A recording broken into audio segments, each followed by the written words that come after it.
এইখিনিতে মানে এটা ভিডিঅ' আছে, যোনটো ভিডিঅ' নেকি মামাই স্পষ্টভাৱে কি বুলি কৈছে আপোনালোকে শুনক।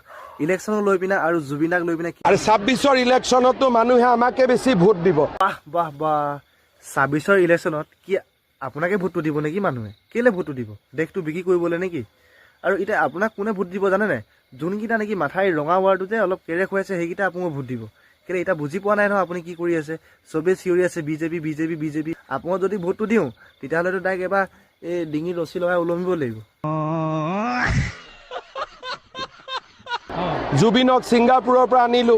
জুবিনক ছিংগাপুৰৰ পৰা আপুনি আনিছিলে, সেইটো হয়, কিন্তু মাৰিছিলে কোনে তেওঁক?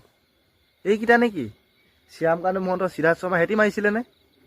সিহঁতক মাৰিছিলে তেতিয়াহ'লে আপুনি দেখোন একো কৰিবলৈ পোৱা নাই, ন্যায় দিবই পৰা নাই। আৰু আপুনি কৈ আছে কি জুবিনক ছিংগাপুৰৰ পৰা আনিছিলোঁ, শ্ৰদ্ধাঞ্জলি জনাইছিলে। আৰে বেলেগ চৰকাৰ থকা হেনো সেইটো তাঁতি ভালে কৰিলেহেঁতেন। আপোনালোকে যোনটো কৰি আছে জুবিনাৰ ক্ষেত্ৰত আপোনালোকে ন্যায় দিবলৈ এতিয়া এবছৰ লগাই আছে, গম পাইছে নাই? আপোনালোকে আমাৰ লিখীয়া মানুহ থকা হেঁতেনতো সেইটো ন্যায় দিয়ে পাছৰ কথা, তাতে শ্বুট কৰি মাৰিয়ে দিলোহেঁতেন। সেইটোৱে কথা। জুবিনক ইমান ধুনীয়াকৈ আমি অন্ত্যেষ্টিক্ৰিয়া কৰিলোঁ। সেইটো হয়, সেইটো ক্ৰিয়া কৰিলে যেনিবা, কথাটো কৈছোঁ আপুনি কৰিলে, সেইটো একো নাই, সেইটো কৰিলে মুখ্যমন্ত্ৰী হিচাপে আপুনি সেইটো কৰিলে। কিন্তু আপুনি মুখ্যমন্ত্ৰী হিচাপে জুবিনদাক কিয় ন্যায় দিয়া নাই? কিয় দিয়া নাই আপুনি? আপুনি শ্যামকান্ত মহন্ত, সিদ্ধাৰ্থ শৰ্মাৰ লগত আপুনি লগতে ফটো মৰা মানুহ হয়, আৰু আপোনাৰ পেক আছে কাৰণে আপুনি এইটো দিয়া নাই সিহঁতক। নহ'লেতো আজিলৈকে ন্যায় দিব লাগিছিলে। এতিয়া 4 মাহ, এতিয়া 5 মাহ হৈ গ'ল, 5 মাহ হ'বগৈ আৰু এতিয়ালৈকে আপুনি একো কৰিব পৰা নাই। আৰু আপোনাৰে মুখৰ একদম কথা কি চাবা আৰু। জুবিনৰ ন্যায় দিম। আচ্ছা আচ্ছা, আপুনি জুবিনক ন্যায় দিব। ইটো জন্মত ন্যায় দিব নেকি? এইটো জন্মততো আপুনি ন্যায় দিব নোৱাৰে। কেলৈ? যেতিয়ালৈকে বিজেপি চৰকাৰ থাকে তেতিয়ালৈকে জুবিনদাই ন্যায় নাপায়। সেইটো খাটাং, সেইটো আপুনি যিমান ক'লেও সেইটো মই নেমানো।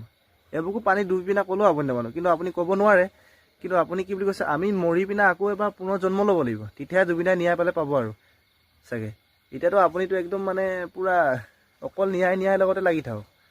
ইলেকশ্যন লাগিছে, এতিয়া ইলেকশ্যনৰ মাজত টানি দিয়ে জুবিনদাক। ইলেকশ্যনৰ জুবিনদাৰ লগত নেটানিব। চাৰ্জশ্বিট দিম। গতিকে যদি মইতো ৰাজনীতিৰ পৰা জুবিনক 1000 কিলোমিটাৰ দূৰত ৰাখিম। ৰাজনীতিৰ পৰা আপুনি 1000 কিলোমিটাৰ কি 1 লাখ কিলোমিটাৰ দূৰ ৰাখিব লাগে? কেলৈ? জুবিনৰ ৰাজনীতিৰ মাজত নাহে, আৰু আপুনিহে টানি টানি আনি থাকে মানুহটো। কি ক'ব, জুবিনক ন্যায় দিম, আমুক দিম বুলি ক'ব, আৰু জুবিনদাক এতিয়ালৈকে একো খা খবৰে নাই।